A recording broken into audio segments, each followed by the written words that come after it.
Stand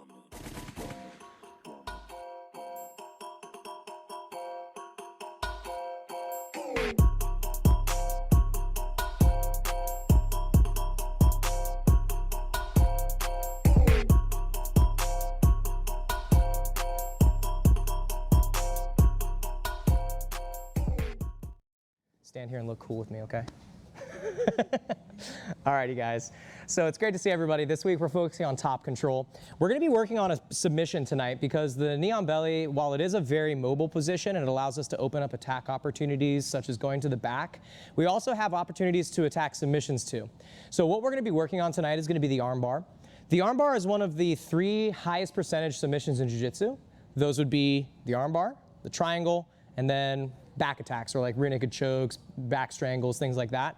So our focus should be really on those 3 main submissions, right? We don't teach a lot of submissions in the 101 program because your goal as a beginner in jiu-jitsu should be to learn how to control your body, learning how to control your opponent's body, and then finally, you should be learning how to attack submissions, right? A lot of times people sort of get in over their heads with,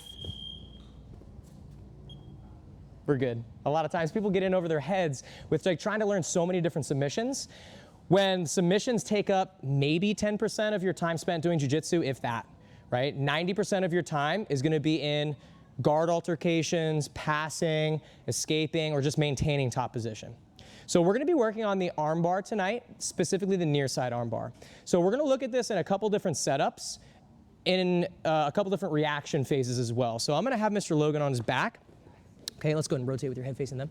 So again, we were working last class on getting to the knee on belly, talking about the sort of when that we would use it. One of the main times that we would use the knee on belly is as we're passing and our opponent starts to provide heavy frames with the arms. We can insert the knee onto their belly here to, again, get in between the knees and elbows and win the passing exchange. Now, once I'm in this position, we already talked about how we can create a very mobile sort of attack pattern where I'm using the windshield wiper to try to get behind him.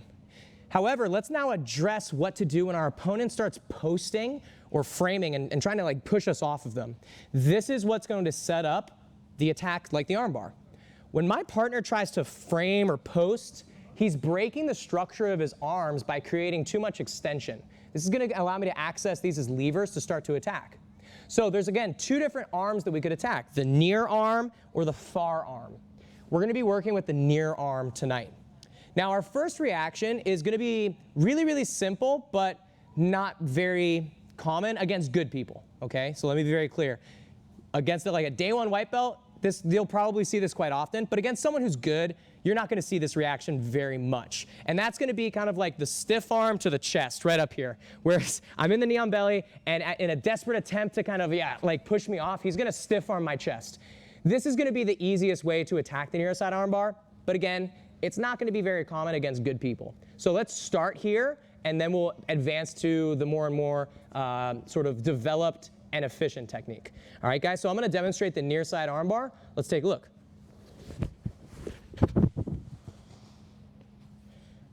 So an armbar is a hyperextension of the elbow joint. So I'm trying to pull his arm backwards and push his elbow up in a direction it shouldn't go. Okay, my partner's going to tap when he feels this, and we're going to go slow so that way I give him time.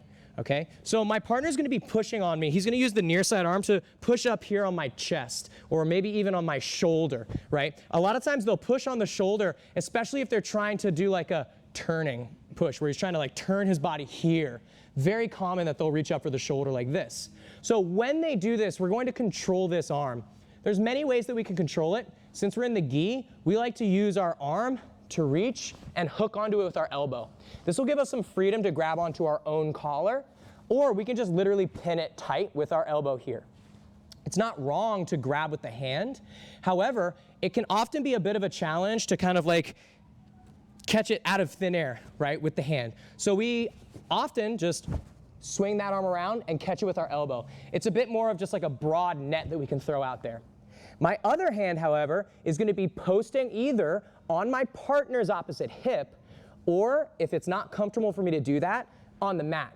But the reason I want to post this hand is to allow me to slide my hips up his body. I want to try to get my shin up into his shoulder line as quickly as I can. So from here, I'm trying to slide my shin up nice and high. This is going to start to keep my hips heavy, but it's also going to start to keep his shoulder elevated just slightly to make it less likely that he can turn out of this arm bar. So again, from this position, I'm now going to take my kickstand and swing it around his head. Notice how my right foot is hooking underneath his shoulder. This allows me to keep my toes controlling his shoulder a little bit. I don't want him to start to control his shoulder and turn and rotate on his terms, so my right foot is hooking underneath here like this. As soon as we've landed in the armbar position, we're ready to finish. We're going to talk more about breaking details in a little bit, but let's look really basically here. I'm going to control his wrist and pull it up towards me. I like to use two hands, but it's okay to keep the arm hooked around like this. Again, it's really personal preference. But we're going to control it, and we're going to lift it up as high as it'll go. And now we're going to use our knees to hold his elbow in place. So I'm going to pinch here. Okay, if I find myself racking myself whenever I do an arm bar, then the reason is because you're not squeezing your knees. So his elbow should never actually go near my groin. His elbow should be suspended between my thighs. So I'm pinching nice and tight. Now, all joint locks in jiu-jitsu follow two simple rules. Create extension, and then create rotation of the joint. First, let's look at our base level. I'm just going to be extending his arm and pulling it towards me as I squeeze and fall back. As I'm falling back, I'm going to very slowly start to use my hips to push through his elbow. This is what we call the Japanese style armbar. It's very bare bones. There's much better alternatives that we'll look at next. But this is our most basic way to finish the armbar. Let's look at this from the top. So again, I'm in the knee on belly. My partner, in a desperate attempt to get me off of them, they're going to push my body here. Again, we're going from like chest level up. We'll talk about what to do when they push on the hips here, which is a much smarter response next. But again, we're going like chest to shoulder area. We're going to claim their wrist, post our hand either on them or the mat as I slide like a baseball slide right up into their armpit. Now I'm going to swing my foot all the way around to the other side, sit first. Don't fall back yet. Oftentimes people lose the arm bar because they try to commit to the fall and then they just let too much space open up. So nice and controlled. Grab, extension, keep a good pinch, and look at where his hand is. His hand is always on my face as we go backwards. This is ensuring that his elbow is going to be right on my hip line. All right, I'll show once more from this perspective without talking. Here we go.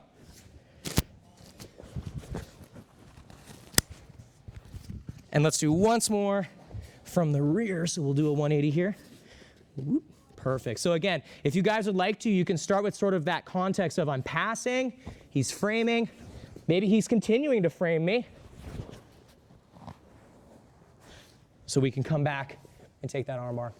Alrighty guys, let's get to work on this. Slow and controlled, please. We never crank submissions, especially when you're training. Give your partner time to tap. All right, let's go 1, 2. All right, so the arm bar is looking good. I'd like to now add in some extra details and talk about some common mistakes, but there's really not a whole lot wrong that I can see. One of the most common things though was this particular style of armbar. This is like a speed armbar versus like a pressure style armbar. So it needs to be quick and I'm using my foot to stay hooked on his shoulder. Your armbar can also take the form of taking both your legs and putting both your legs over their body. This offers more control, but we have the foot on this side. Just food for thought. If you ever need or if you ever want to get that foot out, it's okay to do so, but just make sure you do it the right way. So lean towards the head. That makes it easier to pull that foot out. So if you like desperately need to take that foot out, no problem. But again, if we have that foot tucked under and we're hooking on the shoulder, that helps us control their shoulder a little bit better. Now I'd like to actually talk about another sort of setup, and this one's gonna be a little bit more of a higher level response, okay? So if we rotate again here. Now this time I'm in the knee on belly, and instead of pushing up on my chest, after like the first week of jiu-jitsu, most people learn you don't ever want to reach up and try to push on someone. You're almost always going to get armbarred. So instead, he's going to be framing right on my belly here, right on my hip line. Now this can make it a little bit more difficult to attack the armbar because I can't really hook and grab his arm. So all we're going to do instead is we're going to access this lever to pop his arm up, and then we can finish. Okay, so I'll demonstrate it slowly. Here we go.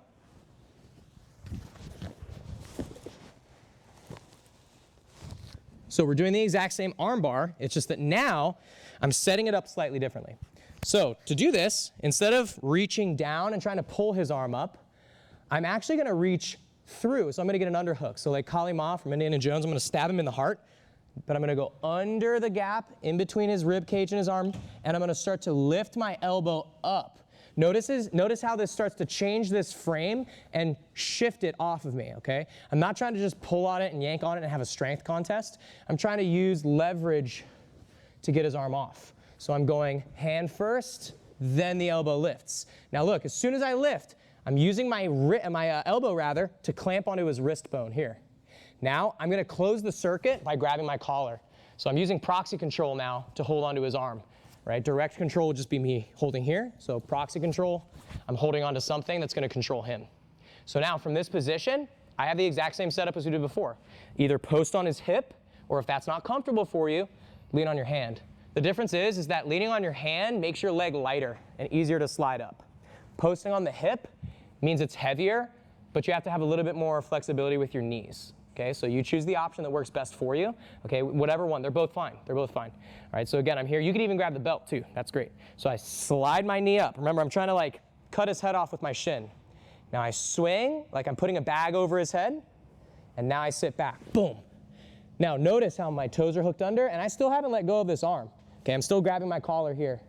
From this position, you can just grab the wrist and fall back, or again, like we talked about before, I can go 2-on-1. I'd like to show another option for finishing. This is a bit more of a niche option. We'll look at the most efficient way next, but this again is a good little niche option to use. It's called a shotgun armbar, okay? So all I'm gonna do is once I'm in this position, I'm gonna swim my arm through and use my tricep to pull his elbow back. And now I'm just gonna start to fall back here, and I'm using my tricep to create the extension on his arm. Okay, it's called a shotgun armbar because it kind of looks like I'm holding a shotgun at my waist. Okay, so you guys can play around with that one, but remember, the importance is that I'm still creating the extension in the beginning first. I can't just start swimming my arms through because he's gonna pull the arm away. So create the extension, swim, and then pin it with my armpit. So see how I'm kind of like chicken winging it here? And now, good pinch, and then we can fall back using that sort of shotgun armbar effect. Again, wherever his pinky is, that's where I'm trying to pull, okay? So it's an important rule that we need to follow. We're always trying to pull their arm towards their pinky. So if his pinky's facing me ideally, that means my whole body's gonna be hyperextending his elbow. But if his pinky's turned, I'm just gonna push his hand in that direction instead. So instead of pulling it towards me, I'm gonna start to extend it the other way. If it's rotated towards his head, I'll rotate it this way. So again, I'm just checking the pinky.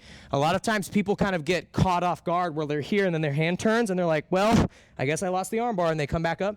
If his pinky's turned, just push it in that direction. This is kind of a good way. The shotgun arm bar is kind of like a good coverall because I can kind of just pinch it with my arm. It's more of a brute force method. So that's why I want to encourage you to start with the first option, but then have this in your back pocket. It's a fun one to play with. There's actually very much a time and a place to do this arm bar, and we'll talk about that later. Okay, but again, I'm here and finish. So let's look at this again. So I'm in knee on belly. Again, perhaps I use that pass and establish the knee on belly position. He's framing on my hip.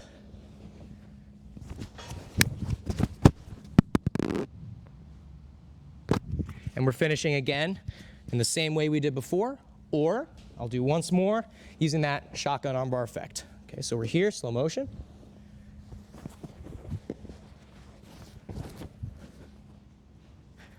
Be very controlled with that last one. Just make sure you're not falling back super suddenly. Okay, if it's not working out for you, don't worry about it.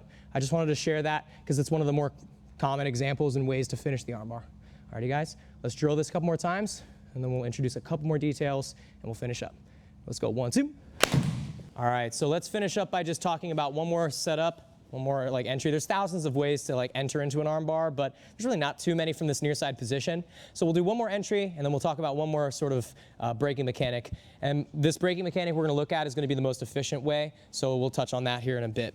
But let's take a look now at this last entry, and all we're gonna do, guys, we're just gonna kind of connect some pieces now. So let's look at what to do when our opponent is framing with their other arm. Okay, we're gonna just windshield wipe to get to that side.